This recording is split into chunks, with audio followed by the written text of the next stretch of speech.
Hola a todos, feliz viernes.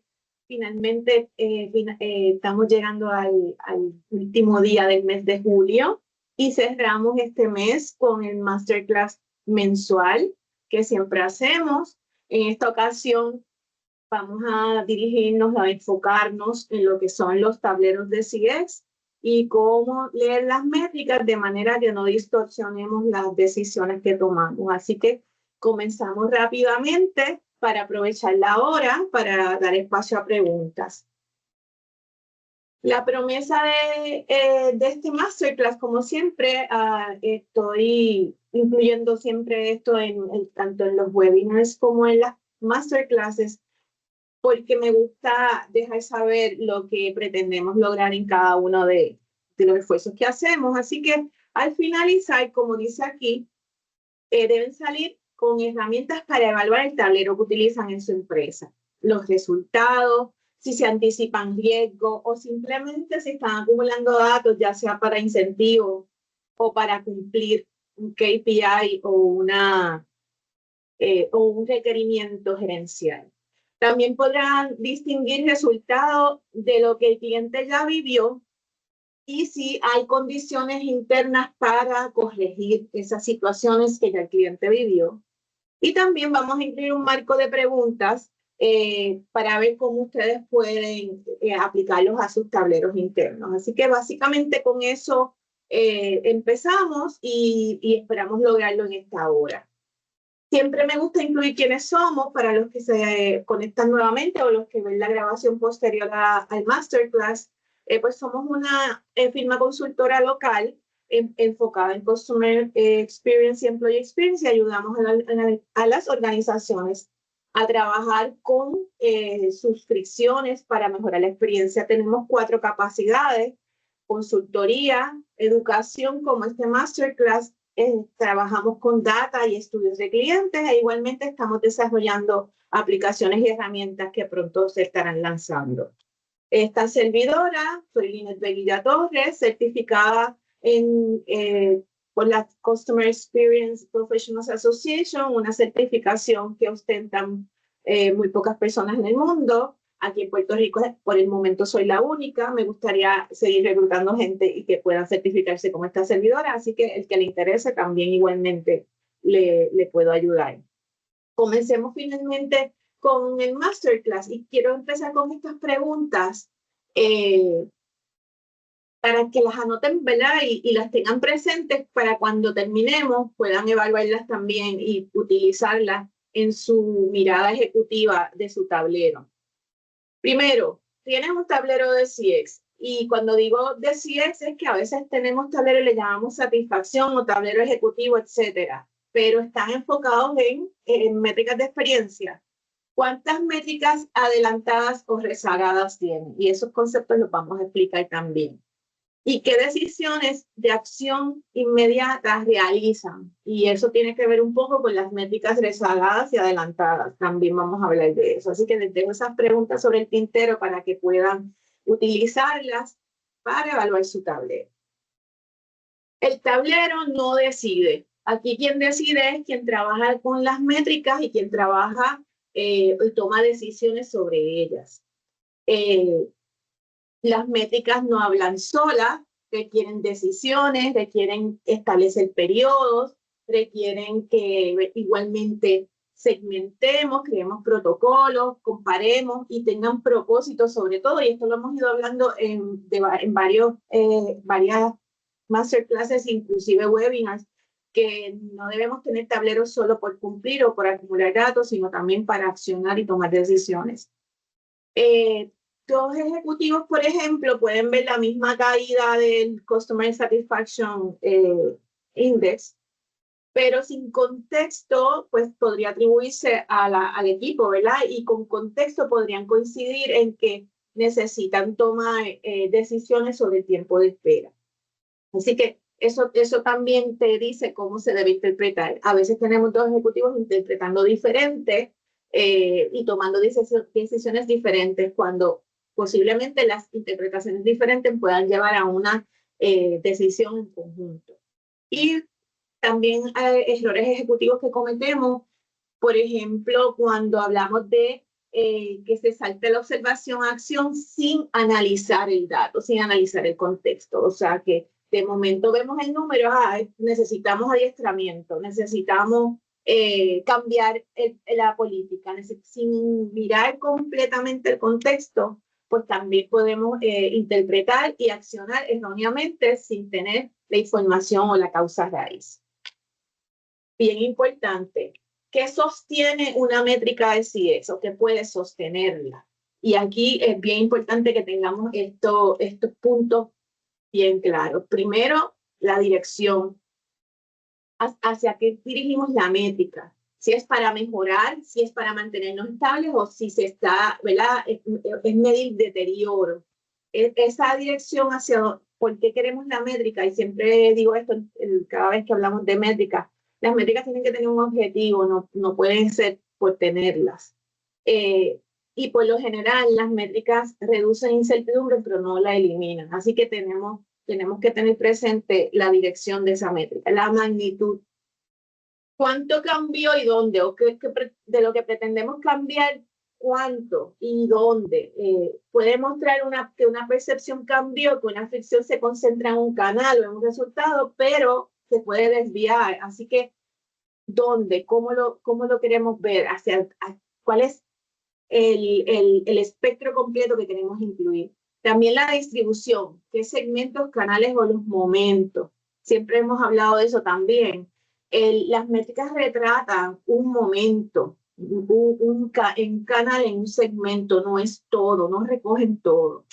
Y la señal, ¿dónde conviene investigar o intervenir? O sea, de lo que obtenemos, ¿dónde implica que debemos dirigir? Así que las métricas tienen un valor genial. En los últimos años los negocios se han dirigido a medir todo, lo cual es excelente porque lo que no puedes medir no lo puedes controlar, lo puedes revisar. Así que es bien importante continuar utilizando las métricas, pero hay que seguir puliendo el uso de las métricas, la interpretación y la toma de decisiones sobre ellas.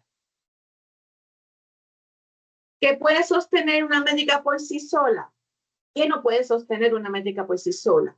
Pues si no demuestra causa raíz, hay un issue, ¿verdad? Una puntuación rezagada, es decir, es después que la experiencia sucedió, pues no necesariamente nos da la causa raíz de lo que está sucediendo.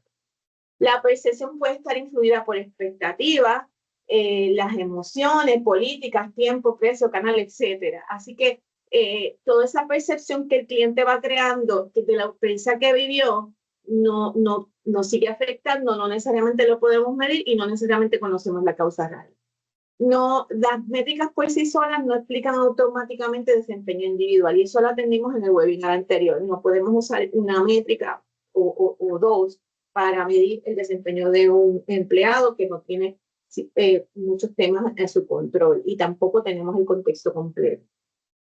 No necesariamente las métricas representan a todos los clientes ni todos los momentos, como acabamos de decir. Retratan un momento, un segmento o una situación. Así que eso hay que tenerlo bien claro porque a veces no, la mayoría de las veces generalizamos con una métrica que toma en cuenta una tasa de respuesta X o una persona, ¿verdad? Un segmento de clientes en un momento específico y entonces lo generalizamos. Tampoco hay una correlación directa con la parte financiera. No equivale a una relación causal.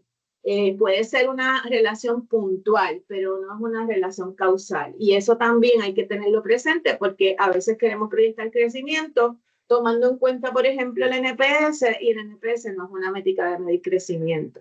Y eso hay que tenerlo en claro. Y llegando a eso, sobre el NPS, tengamos en cuenta que el NPS recoge una respuesta de intención de recomendar después de una experiencia vivida. No necesariamente es que en realidad lo hizo o tiene una intención de quedarse con el negocio. Esa mala interpretación del NPS la ha perseguido por años y se sigue utilizando de esa manera.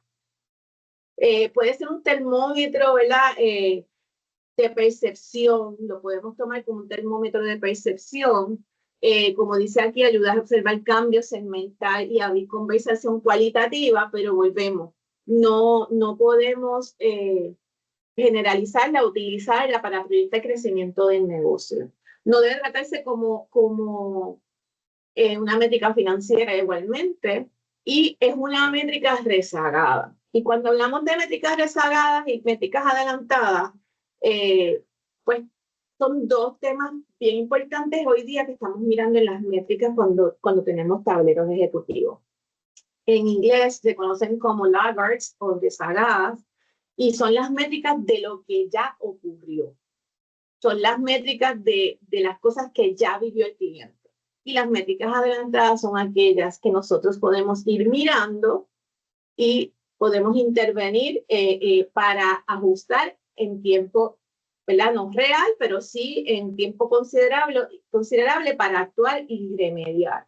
Así que aquí las preguntas que pueden distinguir una de la otra es: ¿quién ve primero lo que ocurre? ¿Cuándo lo ve? Y si todavía se puede intervenir, ¿verdad? Para que el cliente, cuando reciba la experiencia, la reciba como se espera. Así que ahí están las diferencias. Una es métrica que ya pasó, y otra es métrica, la adelantada, que puede intervenir antes de que el cliente reciba la experiencia. Y cuando hablamos de métricas rezagadas, como mencioné, el cliente ya lo vivió. Confirma cómo terminó la experiencia. Permite, ¿verdad?, comparar periodos y evaluar, porque ya pasó. Es como hoy cierra el mes de julio, vamos a nuestro tablero, recogemos todas las encuestas, lo que opinó el cliente y lo que dijo de lo que ya pasó. ¿Por qué hacemos la comparación con el avión? El avión, cuando despega, ya despegó. Si el abordaje fue lento, si el abordaje no tomó en cuenta las necesidades de los pasajeros, no se siguieron los protocolos, ya eso no lo puedes remediar. Tú lo mides con una métrica de resultado posterior, donde dices, esto falló. No quiere decir que no puedas hacer ajustes para arreglar el próximo mes. Sin embargo, no lo vas a saber si funcionó hasta que cierre el próximo mes. Esa es la diferencia de la rezagada versus la adelantada. En la adelantada, tú puedes intervenir antes inclusive de que ocurra. Son necesarias las métricas rezagadas para rendir cuentas, porque al final tú quieres ver lo que pasó. Y no es que no las usemos, es cómo las usamos. Pero como dice aquí, llegan tarde para cambiar esa experiencia específica. Así que es más que nada para rendir cuentas y confirmar que algo pasó. Cuando hablamos entonces de métricas adelantadas, es que la organización puede prevenir lo ocurrido. Y puedes intervenir de manera que cuando lo haga, antes de que concluya la experiencia, ya el cliente recibe entonces lo que sí espero. No es fácil. Trabajar en métricas adelantadas no es fácil, requiere continuo monitoreo y continua intervención. Pero igualmente el resultado de esa métrica adelantada, o como lo vamos midiendo, se va a ver eventualmente en la métrica de salga o de resultado. Como dice aquí, las métricas adelantadas muestran condiciones internas observables antes del impacto, antes de la experiencia. Creamos una ventana real de intervención. Si nosotros acostumbramos a trabajar con métricas adelantadas, pues hay ventanas creamos esas ventanas donde debemos intervenir, y eso se convierte en el uso y costumbre del proceso y podemos ir ajustando. Deben tener relevancia, umbral, dueño y acción definida. Y no son simplemente actividades que ocurren antes, y eso vamos a ir depurando lo que es métrica adelantada para que puedan entender. Antes, ¿verdad? O adelantar no siempre significa que va antes. Debe ocurrir, sí debe cumplirse estos criterios, debe ocurrir antes del impacto. Un contacto repetido puede ocurrir antes de una cancelación, por ejemplo. Si una persona está llamando continuamente y ya muestras indicaciones, ¿verdad?, de que quiere cancelar, pues ya hay una bandera ahí levantada. ¿Qué podemos hacer antes de que cancele? Igualmente debe ser relevante para la experiencia que se quiere proteger. O sea, esa métrica que estemos estableciendo debe ser o debe estar relacionada a esa experiencia que queremos ir remediando o queremos proteger durante el tiempo. Debe ser visible para alguien con capacidad de actuar. Y cuando hablamos de alguien con capacidad de actuar, es alguien que tenga decisiones que tomar para poder remediar o o prevenir lo que va a suceder en ese momento de la experiencia que queremos atender con la métrica adelantada. Y el tiempo también que nosotros necesitemos para intervenir es importante. Así que tomemos esto en cuenta cuando trabajamos con métricas adelantadas. Pero es importante que entendamos que las métricas, ¿verdad?, rezagadas o adelantadas no compiten. No es que vamos a tener unas y otras no, o debemos tener unas mejor que otras. No, no funciona así. La métrica adelantada y rezagada se complementan, se conectan. Deben estar, ir de la mano. Deben, como dice acá, una confirma, una se orienta a la prevención y otra confirma que lo que sucedió y todo lo que trabajamos para que funcionara o se remediara, funcionó. Un tablero maduro, y vamos a hablar de un tablero maduro de al final, muestra las dos tipos de métricas. No puede ser solamente las rezagadas de resultados, debemos trabajar sobre las dos. Y eso nos lleva a un nivel de madurez de actuar sobre métricas y sobre decisiones que tomamos continuamente. Eso nos lleva a un nivel de tablero maduro. Igualmente, la relación de ambas se prueba a través del tiempo. No es algo que es inmediato, esto requiere disciplina, requiere que trabajemos sobre ellas y que las vayamos llevando de manera... Es como dicen ahora que trabajamos mucho el trial and error, eso se va a dar. Al principio pensaremos que no va a funcionar, pero esto está probado. Trabajar sobre métricas que puedes intervenir en el momento y luego medirlas con métricas rezagadas o de resultado, eso funciona y al final les voy a mostrar un ejercicio que se hace que puede llevarlos a una utilización madura de sus métricas. Cuando hablamos de las métricas rezagadas o de resultados, pues es bien importante que entendamos que tenemos estos 4 elementos. Tenemos la resolución, tenemos, por ejemplo, un contacto repetido, un caso reabierto, queja, caso adelantado, caso detenido, todo esto son métricas ya rezagadas, ¿verdad? Que las tenemos una vez pasan. Lo mismo la de facilidad o el CES, Customer Access Score, que son métricas posteriores. También las de cumplimiento, también las de confianza. Estos son datos importantes que normalmente los tenemos en las métricas, en los tableros que medimos, pero son métricas rezagadas, que les tenemos el resultado posterior. No son métricas adelantadas. Vamos a hablar ya mismo de ejemplos de métricas adelantadas, que igualmente las conocemos, pero no las vemos como adelantadas. Y eso es algo que vamos a ir aclarando acá. 5 fallas frecuentes que encontramos en un tablero de experiencia. Primero que nada, un tablero no es ejecutivo porque tenga menú gráfico o mejores visuales. Hay una percepción de que mientras más medimos, mientras más métricas tenemos, mientras más datos recopilamos, tenemos el mejor tablero del mundo porque tenemos todo. No necesariamente más métricas es mejor. Eso hay que tenerlo bien claro. Así que acumular métricas por acumular no lo hagamos porque llega un momento en que tenemos, si fatigamos al cliente con tanta cosa que le preguntamos, imagínense uno interior viendo tanta métrica que no necesariamente nos está contando la historia de lo que está ocurriendo.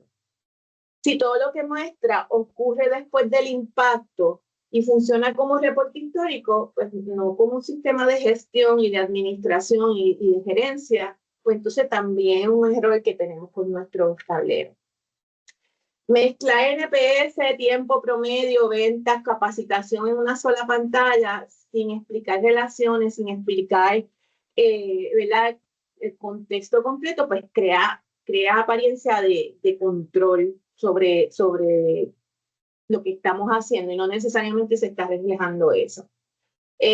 Igualmente, si trabajamos con promedios generales, pueden esconder inequidad entre canales, segmentos, etcétera. Y si no tenemos responsables y no tenemos protocolos para actuar sobre esas señales que nos levanta el tablero, tampoco tenemos un tablero maduro, ¿verdad? Y estamos cometiendo errores sobre él. Así que bien presente que esta moda de tener tableros y ponerlos hermosos en herramientas como Power BI, Tableau, que son excelentes, pero sin tener contexto, sin tener historia, sin tener los dueños de y los responsables de lo que se debe decidir con esos resultados, pues entonces, no sé, me cuestiono la vida de ese tablero entonces en la organización.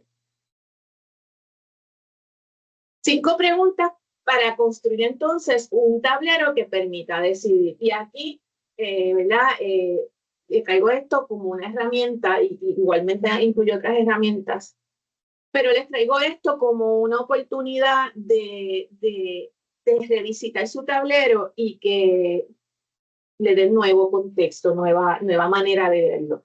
Y primero que nada, definir el resultado, ¿verdad? Evita comenzar desde la disponibilidad de datos. No se pregunta primero qué tenemos, ¿verdad? No debemos mirar qué tenemos, sino qué experiencia o resultado queremos proteger. Nosotros, si tenemos una visión de que nuestro tablero de experiencia debe estar enfocado en recoger lo que está viviendo nuestro cliente y cómo nosotros podemos ir remediando la experiencia, pues debemos entonces cuestionarnos esta pregunta: ¿qué resultado queremos proteger? ¿Qué experiencia vamos a medir para protegerlo? Segundo, dibujar la línea de tiempo obliga a mirar decisiones, insumos y condiciones previas al impacto. Así que, ¿qué podemos observar antes? ¿Qué podemos prevenir mientras vamos midiendo? Y di el ejemplo ahorita: si estamos viendo que un cliente continuamente está haciendo una reclamación, y el resultado fue pérdida del cliente, ¿verdad? Ya lo vimos después, pero cuando vemos la historia, ha estado quejándose 3 y 4 veces antes, pues nos lo fue diciendo, nos fue levantando bandera y no actuamos antes. Entonces, ese es un ejemplo simple, pero nos puede dar el contexto de cómo podemos ir actuando antes de que suceda el resultado en una métrica rezagada, que sería la pérdida del cliente. Confirmar la relevancia de llenar el tablero con actividades o correlaciones débiles. A veces correlacionamos resultados que no necesariamente se pueden correlacionar. Y eso es un error que veo mucho y no necesariamente las métricas tienen el mismo contexto. Recuerden que de cada métrica recoge un segmento, un momento, un canal, y si empezamos a correlacionarlas todas y no tienen el mismo contexto, pues podemos estar moviéndonos a error. Así que mucho cuidado con eso. Así que bien importante que nos preguntemos si la condición es relevante y comprobable. Lo otro que he dicho desde que empezamos con estos temas de métricas: ¿quién es el dueño responsable de la acción a tomarse, a decidirse? Si es un equipo, si es gerencial, si es un recurso al que se le autoriza a tomar decisiones para prevenir y remediar la experiencia. Todo eso es importante. Un tablero que no tenga responsables tampoco hace sentido. Y por último, tenemos claro que nuestras métricas rezagadas son para medir que lo que hemos ido trabajando funcionó.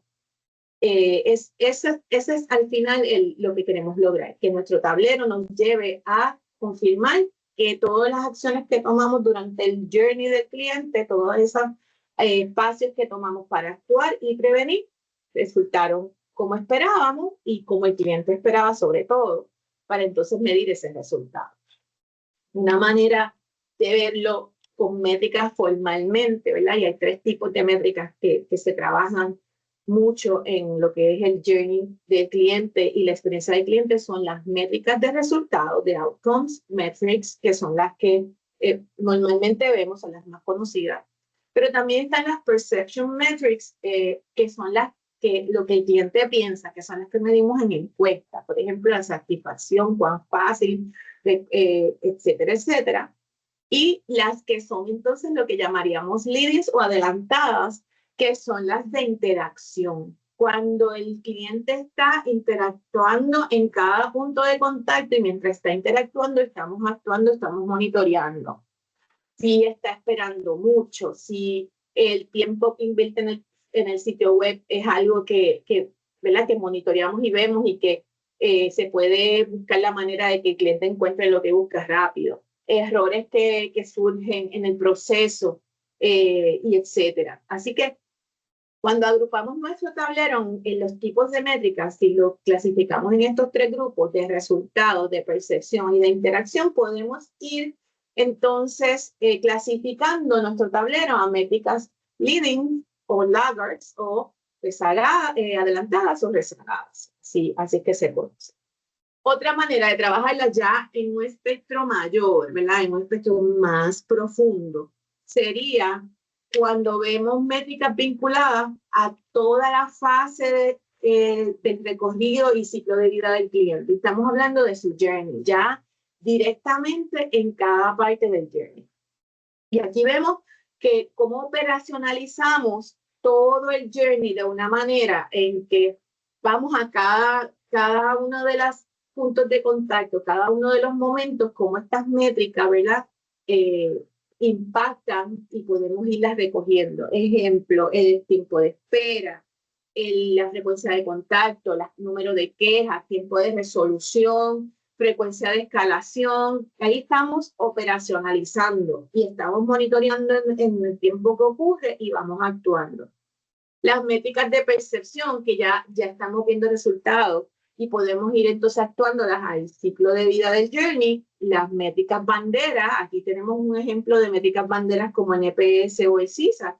Las métricas banderas se pueden escoger dentro de la decisión del negocio y luego el resultado, la métrica de resultado, que es la que nos dice el éxito que estamos teniendo con el cliente o no.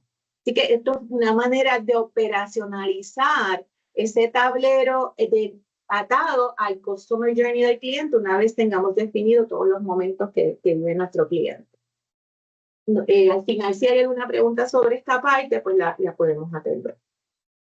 Este es un caso que les traigo para discutirlo y vamos a ir discutiéndolo por parte. Vamos a suponer que tenemos aquí un tablero que tenemos con indicadores, ¿verdad? El CSAT y NPS, que son indicadores rezagados. Y rápidamente que la gerencia lo ve, está viendo el deterioro del desempeño, ¿verdad? De 87 bajamos a 79 en el CSAT y en el NPS bajamos 8 puntos. Y tenemos quejas continuas por demora. Rápidamente la gerencia decide que hay que hacer un entrenamiento y ajustar los incentivos porque esto no está funcionando. Pero vemos que, ¿verdad? No en el contexto completo. Y que nos movemos al segundo. Cuando entonces, ¿qué faltaba mirar? Pues la demanda, el tiempo de autorización, ¿verdad? La demanda que tenemos de servicio del producto, el tiempo de autorización que tiene ese proceso, ¿verdad? Y aquí lo estoy generalizando y dando un contexto de un negocio general, no estoy trayendo uno en particular.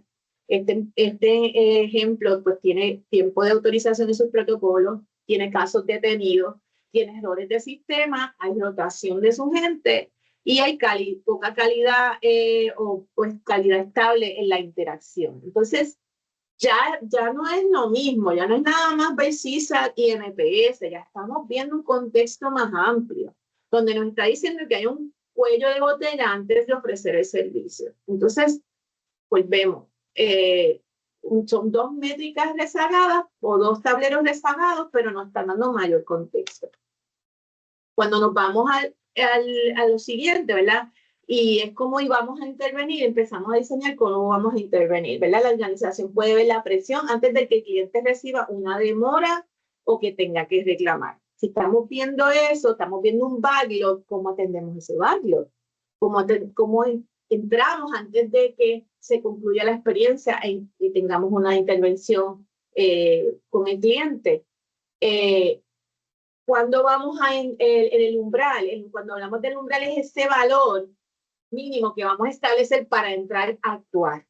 Ese umbral es bien importante que lo determinemos porque nos va a decir si vamos a intervenir cuando esté lleno el backlog de casos o de quejas y ya sea tarde, o vamos a intervenir cuando ya empecemos a ver que la aguja se empieza a mover a un número X que determinemos. En este caso, tiene 110% por 2 días, ya es nuestro umbral, hay que entrar a actuar antes de que se refleje en las métricas.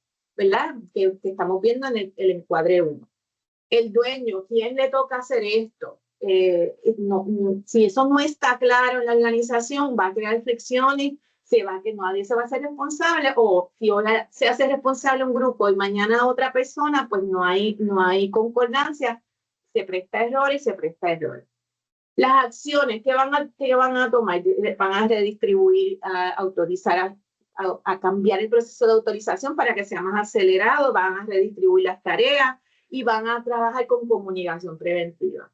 Y, por supuesto, ¿cómo lo van a confirmar? Ya se verá en el cumplimiento, las quejas, el CISAT, etc. Ya entonces, cuando vamos a la decisión gerencial, pues es una decisión ejecutiva más revisada, es una capacidad de tiempo, de esfuerzo, ¿verdad? De flexibilidad y cómo trabajamos los procesos, las reglas de autorización se revisaron, se corrigió el sistema y el backlog, se diseñaron unas alertas para que cuando crezca a ese porcentaje que hay que entrar a actuar, pues les avise para actuar. Entonces, como vemos este caso completamente, ¿verdad?, integrado, ya vemos que un tablero solo de métricas rezagadas no nos resuelven las situaciones que tenemos, no nos resuelven las quejas continuas, no nos da causa raíz. Hay que tener un contexto completo donde tenemos métricas rezagadas que nos confirman el resultado una vez actuamos, pero tenemos que tener métricas que nos permitan actuar continuamente en la experiencia que estamos entregando, para que entonces nuestro equipo que toma decisiones o las personas que toman decisiones pues puedan tener decisiones más acertadas y poder entonces seguirlo midiendo y se convierte en un ciclo cerrado o el closed loop, ¿verdad? Cerrado que confirma una buena experiencia para el cliente. Importante, hay que tener gobernanza.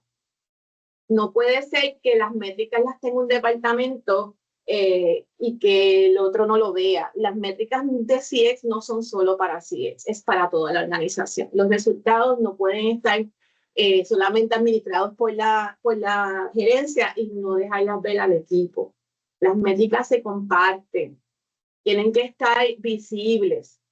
Claro, eso no quiere decir que el equipo, todo el mundo va a tomar decisiones. Hay un equipo que toma decisiones sobre ellas, pero las métricas tienen que estar visibles para todo el equipo.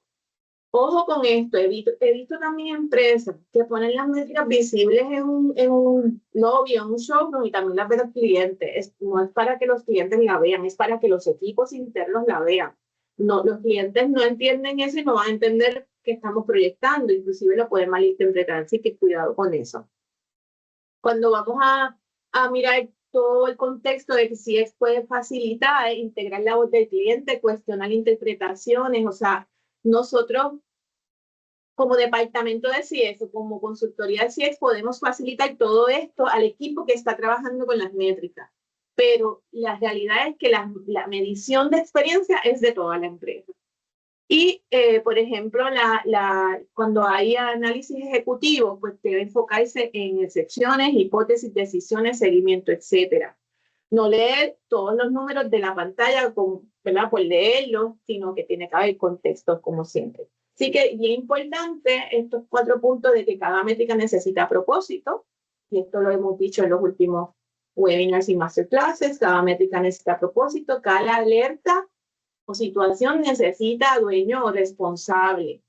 Cada valor mínimo determinado o el umbral para actuar necesita una decisión definida. O sea, no puede ser que digamos, cuando lleguemos al 110% y mañana cuando vemos anda por 120. No, eso se tiene que respetar una vez se determinó. Y cada resultado necesita revisión y aprendizaje. Como mencioné, el trial and error en esto es continuo hasta que vayamos practicando sobre la marcha y vayamos trabajando con las métricas, vamos a llegar a esa perfección que estamos buscando. Cuando hablamos de utilizar herramientas, ¿verdad? Aquí les traigo una, como siempre, es una de las promesas que siempre incluyo en los webinars y en los masterclasses, pero cuando vamos a trabajar herramientas de este tipo en tablero, siempre es alrededor de preguntas. Porque al final del día, cada tablero de cada organización es muy individual, pero tienen que tener unas guías, y ahí es que entramos con estas preguntas. Así que ¿verdad? Se las incluiré con la grabación, pero igual les invito a tomar sus tableros personales y contestarlas. ¿Qué decisión se habilita con cada métrica? Si una métrica no cambia ninguna decisión o no ayuda a mejorar algo, debe cuestionarse su permanencia en ese tablero. Así que los invito a mirar eso. Si no existe ninguna señal al impacto, el tablero puede estar administrado desde el retrovisor. Cuando hablamos del retrovisor, quiere decir que es rezagado. Así que la pregunta sería, ¿el resultado del tablero llega después que el cliente lo vivió? ¿Y qué hacemos con eso? Si ya el cliente lo vive, no podemos trabajar sobre lo que ya pasó, sino que tendríamos que trabajar prospectivo y no lo vamos a saber hasta que ocurrió. Podemos ver y corregir antes. Si nadie tiene autoridad para actuar y crear ese umbral para actuar, pues también debemos pensar que esta métrica no es operativa, entonces es más para ver resultados. Volvemos a quién actúa y cuándo. Bien importante, responsabilidad. ¿Y cómo sabremos si la decisión de intervención funcionó? Pues obviamente lo vamos a ver con esa métrica de rezado, que vuelvo y digo, no es diferente, no es diferente a lo que ya usamos, pero es el propósito que le damos a esa métrica de rezado. Así que estas 6 preguntas son claves para que ustedes vayan mudando o moviendo su tablero a un tablero más maduro. Y un tablero maduro, ¿verdad? Tiene que comprender métricas rezagadas, pues son importantes, no que no son importantes, pero como mencioné en un momento dado, las métricas rezagadas recogen lo que el cliente ya vivió. Y bien importante, un tablero maduro, la cantidad de métricas que ya lo dijimos, no define que tenemos un excelente tablero. Lo otro es las métricas adelantadas. Y muestran lo que ocurre detrás de la experiencia mientras todavía tenemos break de actuar. Es distinguir cómo esa venta de intervención y confirmación para poder prevenir. Así que eso es lo que aporta la métrica adelantada. Y para mí ese es el valor que tiene para luego que la rezagada tenga ese valor que buscamos de presentar lo que ocurrió una vez nosotros actuamos sobre la experiencia. Y la calidad del tablero va a depender, ¿verdad?, de la calidad de la conexión, perdón, de ambas métricas, de ambos tipos de métricas. No puede ser que tengamos un solo tipo de métrica sin ver la otra, porque entonces no tenemos la historia completa, la historia del cliente. Así que no sé si al momento hay alguna pregunta. Voy a abrirlo a preguntas.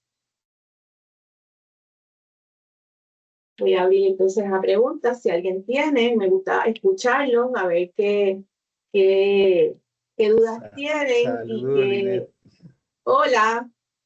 Mucho gusto. Soy Ricardo Morales, soy fundador de Transforma y Life Center Outcome for People. Estamos tratando de hacer, y gracias por tu servicio, estamos tratando de hacer transformación a empresas en y fuera de la isla. Me parece muy valiosa la información que estás compartiendo con nosotros. Te pregunto, tú hablaste un poquito sobre historias conectadas en cada parte del journey. En tu, ¿verdad? Esta es la parte cualitativa que pocas personas hablan, pero es bien importante. ¿Cómo estás levantando o has visto casos de la importancia de estas historias en el tablero o en la conversación, ¿verdad? Antes de hacer interacciones de transformación. Una pregunta también relacionada con eso es cómo se levantan historias para hacer iniciativas, ¿verdad? Y aparte de la cuestión operacional. Y tenía otras preguntas. Sí, ¿qué parte, cómo también estás trabajando en el tablero específicamente en el área del journey que estás, ¿verdad? Contextualizando. Son cositas que tengo en mente, ¿verdad? Para ver cómo lo está y qué recomendaciones da también. Ok, vamos con la primera, que son muy buenas preguntas. Te confieso que hace muchos años, antes de yo entrar a la disciplina del CX, yo era muy de cuantitativo. prácticamente lo miraba todo cuantitativo. Y con el tiempo me di cuenta que no tenía el contexto. La parte cualitativa es muy, muy valiosa. Y no quiero decir que una es más valiosa que otra, porque ambas te dan una información, ¿verdad? De mucho valor para todo, porque uno te va diciendo tendencia, que es la cuantitativa, pero la historia te da el contexto, te da lo que está viviendo, te da el sentimiento, la emoción que vive el cliente. Y lamentablemente en los clientes que he ido atendiendo, el tema cualitativo y el de historias está poco presente. Y es algo que hay que seguir trabajando. Muchas veces cuando lo escuchan, lo asocian con un cliente que se queja mucho, solamente queremos escuchar testimonios positivos, porque ese es pero como dijo Bill Gates en un momento dado en sus citas famosas, el cliente que está molesto es más información que te da para seguir mejorando. Exacto. Entonces, hay que seguir trabajando sobre eso, y hay un valor, ¿verdad?, inmenso en la historia, en cada historia de cliente. Eso me lleva entonces a tu próxima pregunta. Crear iniciativas para levantar esas historias, hay muchas veces las tenemos ya en la empresa.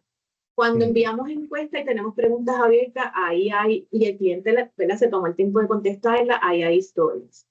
Cuando vamos a los reviews, que muchas veces hacemos perfiles de reviews y no los velamos y no los miramos o solamente contestamos los que nos gustan, ahí hay historias. Y algo que me encanta de los reviews en las plataformas y algo que está presente en todas esas plataformas que ofrecen para dar reviews es que ese es un feedback no estructurado que el cliente sacó de su tiempo porque quiso hacerlo para decírtelo cómo se siente. Y nada más que tú no lo leas o no lo atiendas, que le estás comunicando al cliente, que no te interesa lo que está diciendo. Así que historias, los clientes nos dejan sus historias de muchas maneras. Es como nosotros las levantamos y las convertimos en esas historias. Y son de mucho insumo para crear luego los target personas o los arquetipos que por lo general utilizamos para crear entonces los journals. Me dices si voy bien contestándote las preguntas. No, tremendo, sí, no, te agradezco. Estoy alineado contigo totalmente y entiendo que es un problema, ¿verdad? En la industria en general. Se va capitalizando sobre la métrica cuantitativa y la cualitativa pues se queda un poquito en el aire. Sí, la última pregunta, repítemela por favor, porque como no, me olvidé la respuesta. Sí, no te preocupes. Era más bien, ¿verdad? ¿Cuánto zoom in tú das en la parte del journey específica cuando estás levantando los tableros? Y si hay, ¿verdad?, algún tipo de interacción o dinámica entre esa parte del journey específica y las métricas específicas para ese journey, o estás dando una visión más holística, o todo depende del caso. Pero sí, cómo verlo para la parte específica de ese journey, me parece que tiene aún más valor, tú sabes, contextualizarlo por ahí. Sí. Depende del caso, ¿no? Pero... Ok. Mira, yo soy igual, yo no soy amiga de tener métricas generales. Sí. Yo creo que hay que trabajar en métricas de acuerdo a la etapa del journey que estamos midiendo. Y como mencioné, las métricas son lo mismo que la encuesta de los políticos, que muchas veces dicen, eso es una foto de ese momento, de esa persona que está opinando sobre ese candidato. Pues lo mismo acá. Estamos recogiendo a través del feedback de cliente y la evaluación que hace de ese momento que vivió, es una foto, es un momento, pero por lo general utilizamos las métricas de rezago para medir eso, o sea, ya pasó. Y corregir, y si lo aplicamos a cualquier otra disciplina, a la medicina, al maestro, pues nosotros queremos saber en el momento si están captando lo que queremos llevar, si están viviendo lo que queremos, y para ir corrigiendo, ¿verdad?, sobre la marcha. Pues lo mismo pasa con las métricas adelantadas, cómo nosotros podemos entonces identificar cuáles podemos ir midiendo por etapa de journey. Lo puedes hacer también por momento. Una vez tú trazas tus etapas del journey, tú ves dónde más fricciones tienes ¿verdad?, en los momentos que trazaste y dónde tienes que atender menos. Entonces, tú puedes establecer unas métricas de esos momentos o de esas etapas. Claro. Si hay puntos de contacto o canales en ese momento que están impactando y afectando, y entonces establecen métricas para eso. Ahora, cuando establezcas ese tablero para ese momento, tienes que, mira, esto es para este momento del journey específico. No las pueden ver como para todo el momento, por todo el journey, perdón, porque no es así. Sí. Igual tú puedes tener que la persona que se está quejando, ¿verdad? Está mostrándote una fricción, lo estás midiendo, estás actuando para, o como el ejemplo que di, te está dándote queja, y la consecuencia puede ser que cancele, estás actuando, lo estás midiendo ahí. Y a la larga, cuando vas a medir el final del journey, no se fue, se quedó. Pues quiere decir que en tu métrica de resultados tuviste que lo pudiste retener, pero actuaste en ese momento. Entonces, sí. La realidad es que tienes que establecer tu journey, dónde vas a actuar, establecer las métricas de ese momento, etapa o canales o puntos de contacto y lo puedes granular hasta donde quieras llevarlo. Y entonces puedes tener unas métricas después de final de journey. Tienes métricas hay encuestas específicamente, métricas que se levantan de encuestas relacionales o de encuestas transaccionales. Puedes tener una encuesta después que termine una transacción o un viaje corto dentro del journey, que es la encuesta transaccional, que por lo general utilizamos la de satisfacción. O puedes ir al review, a los reviews que se piden también después de ese momento del journey. ¿Cómo puedes ir luego, ¿verdad? a tus métricas relacionales, que son las que se hacen 1 o 2 veces al año, donde dice, quiere quedarse con nosotros, qué probabilidades hay que continúe con nosotros, que ya son las métricas de relación que se hacen en más mediano plazo, por decirlo de alguna manera. Así que no es fácil, pero porque requiere, ¿verdad? Táctica, estrategia, análisis, sobre todo análisis de ese journey, pero no es imposible. Excelente, te agradezco, gracias. Ok. Ana, saludos. Ana es seguidora de mis webinars y masterclasses. Gracias por conectarte. Me encanta y aplico mucha información que nos envías, de verdad que es súper valiosa. Quería hacer 2 preguntas. La parte de los reviews, obviamente para mí son importantes y yo a los departamentos de mercadeo siempre les informo que los estén monitoreando, porque pues obviamente hay mucha data que el cliente pone. También obviamente a veces hay que cogerlo con pinzas porque muchas veces son clientes que por más que se le dio servicio, lo incluyen, pero siempre me gusta que los monitoreen. Cuando se hacen posts, ¿verdad?, de las redes sociales para algún tipo de promoción a nivel de la compañía, ese tipo de comentarios que puede poner alguien también los podemos utilizar como los reviews que dan los correctos. Claro que sí. Sí. Porque muchas veces esa parte, a veces por el corre del día no se ve. No se ve mucho. O sea que yo creo que los posts, esos comments que dan en los posts también es una parte que tenemos que ir monitoreando. Correcto. Te iba a comentar con eso. Normalmente la fragmentación que hay es que como el post lo pone mercadeo es que se queda con ese comentario y no se lo pasa al área que trabaja con esa información. Sin embargo, ahí es que entra la colaboración. No tendemos en las empresas a que, pues si lo vas a atender tú, te lo paso y yo no me hago cargo. No debemos hacer eso. El trabajo de monitorear la experiencia del cliente es de toda la organización. Correcto. Claro, hay un grupo que es líder, como mencioné en las responsabilidades del tablero, ¿verdad? Y las métricas son de todo el mundo.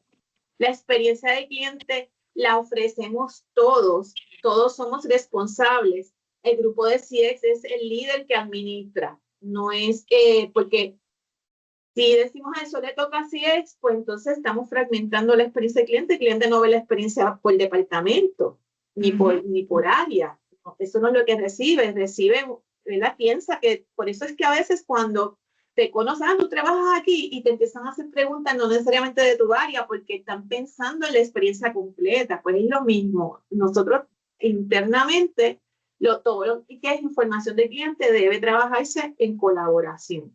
Mi recomendación para eso, Ana, es que crees este pequeño comité de áreas que están trabajando con feedback del cliente, con temas de experiencia del cliente, que se reúnan con frecuencia y discutan qué acciones van a tomar para remediar eso y para atenderlo. Porque es triste ver feedbacks de clientes en las redes, en los reviews, de todo, y que se dejen sin responder o se respondan con respuestas automáticas. Exacto. Y se siga la conversación y lo siguió el bot contestando cosas que no hacen sentido y eso la gente lo ve. Entonces, del lado de mercadeo te dicen, no se pueden borrar los comentarios porque lo hicimos mal. Sí, lo hicimos mal porque no se están atendiendo correctamente. Entonces, los quieres borrar para prevenir cualquier otra conversación, pero no se recomienda por eso mismo, porque tienen que ver que la empresa está pendiente y los está atendiendo. Así que, pero ¿cuánto de eso es real? Que el cliente hoy día percibe hasta que no lo estás haciendo, no lo estás borrando porque no quieres hacerlo. O sea, todo eso ya el cliente lo percibe. Así que mi recomendación es que sí, todo en cualquier canal que el cliente llame, escriba, se conecte y te dé una opinión, es un feedback que hay que considerar. Súper. Y la otra pregunta es, cuando nosotros hacemos la métrica del CSAT, ¿verdad? Que es para ver la satisfacción y conocer la calidad de esa interacción que tiene nuestro cliente, ¿recomiendas que sea en varios puntos de interacción o recomiendas específico uno más sobre otro? Por ejemplo, yo tengo un área que es de onboarding, donde hablan con el cliente luego de una venta, ¿verdad? Y es lo que le dan la bienvenida y recopilan toda la información. Ahí quiero conocer esa interacción, pero posiblemente también me gustaría verla en el departamento de cobros, cómo es esa interacción también. ¿Qué recomiendas en esos casos? Bueno, primero hay que trazar tu journey. Si lo tienes, de acuerdo al journey, ¿verdad?, de que el cliente está viviendo y estás viendo que no tienes ningún feedback, ni estructurado ni no estructurado en ninguna de las etapas, entonces hay que pensar dónde vas a recoger reviews, en dónde vas a hacer encuestas, porque si quieres hacer una encuesta por cada paso del journey, puedes crear una fatiga al cliente y va a decir un momento otra vez y no estoy viendo acción. Hay que tener cuidado con eso. Así que yo trazaría el journey y determinar dónde vale la pena hacerle la pregunta directa al cliente y dónde me quedo atendiendo reviews nada más o cualquier feedback no estructurado. Y haces una combinación. También tienes el empleado de primera línea, ¿verdad? Que a veces no lo tomamos como una fuente de feedback. El empleado que está dando el servicio, que está todos los días atendiendo al cliente, es una fuente de feedback importante también. Pero debes estructurarlo de acuerdo a tu journey. Una vez trazas el journey, tú dices, para que la encuesta también sea parte de la experiencia, no sea una fricción más o un problema más que termine afectando tu tasa de respuesta y te contesten 3 clientes y nunca sepa de verdad cómo se siente. Super. Yo estoy en revisión, yo lo estoy revisando completo nuevamente porque estábamos haciendo mucho más cuando ya pasó la experiencia, ¿verdad? Así que obviamente hay que irnos proactivos a hacerlo desde. Sí. Entonces, si lo mides todo después que pasó y hay que hacer ajustes, pues se lo vas a saber siempre después, no en el momento, ¿no? Correcto.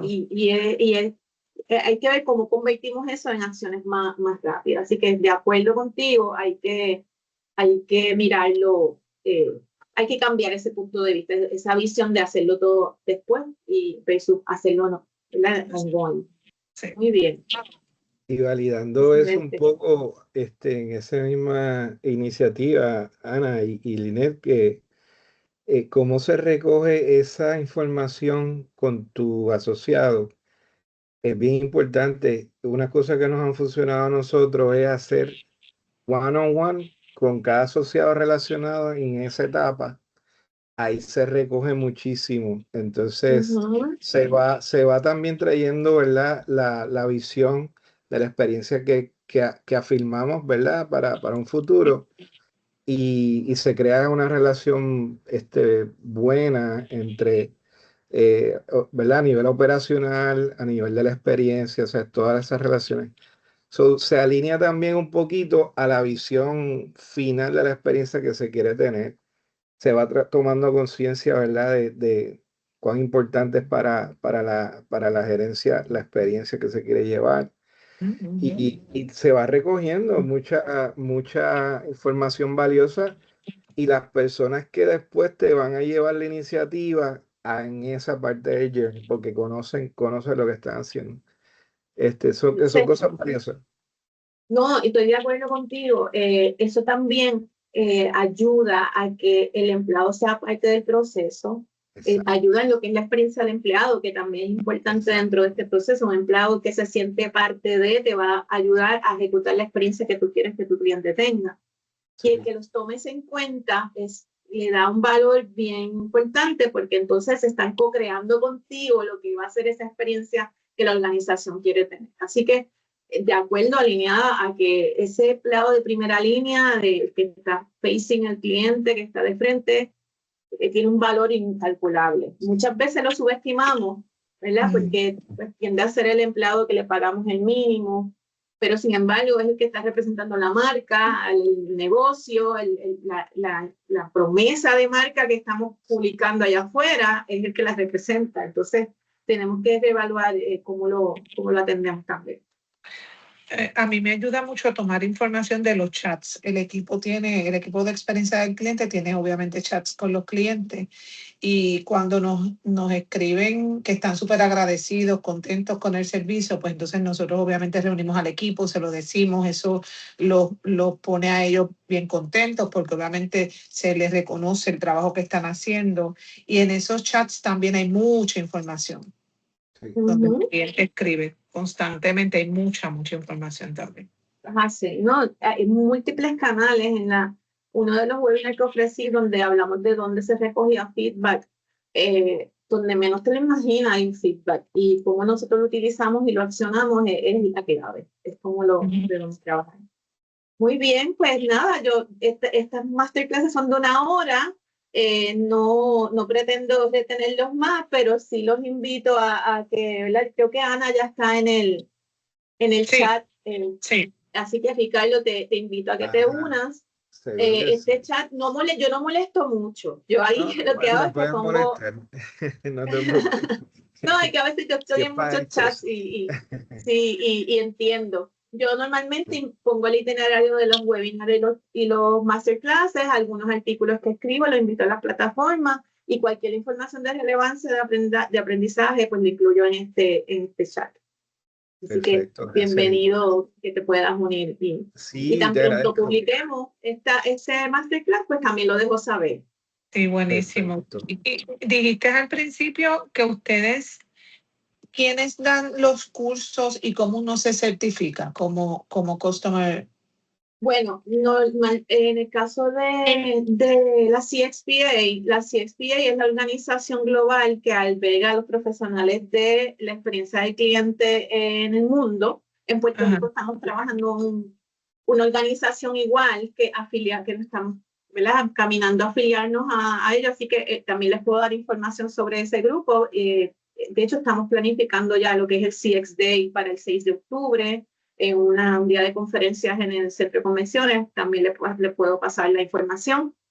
Y esta organización pues tiene esa certificación. Esa certificación requiere que tengas unos años de experiencia en el campo de CX, luego hay que estudiar bastante y entonces se toma el examen. Y el examen pues son como 100 preguntas, es bastante intenso, pero no imposible, lo puedo decir porque lo pude lograr.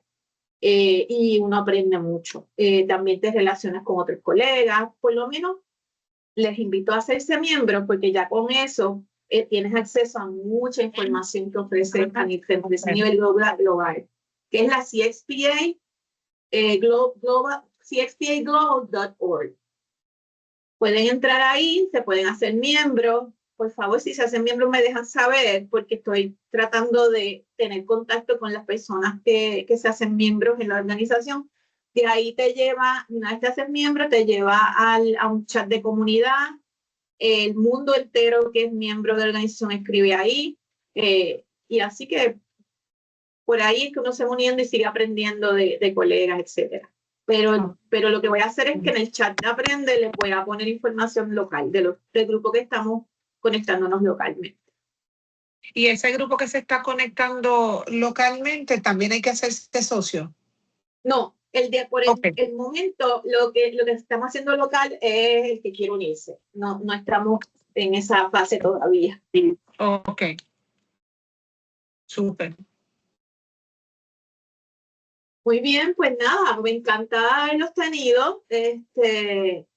Muy feliz de que sean parte de este esfuerzo que estoy haciendo. Esto particularmente es esfuerzo mío, ¿verdad? De mi firma consultora, pero este otro que les estoy hablando de la organización, pues ya es una unión de colegas que queremos traer la CXP a Puerto Rico y que tengamos ese reconocimiento de la profesión que realizamos.